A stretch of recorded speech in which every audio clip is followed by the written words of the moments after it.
Welcome to this tutorial on tagging mathematical formulas in the Prep Tag Editor. Properly tagging math formulas is essential for accessibility, ensuring that assistive technologies can interpret and present them correctly.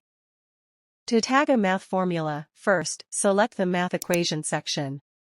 Next, press R to tag and generate the formula. Alternatively, use the Tag Type drop-down menu to set the formula tag. Once the formula is generated, add alt text for the math formula.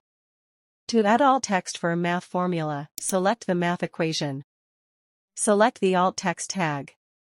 A text box will appear, click inside and select M, which stands for math. This enables automatic alternate text generation for the formula.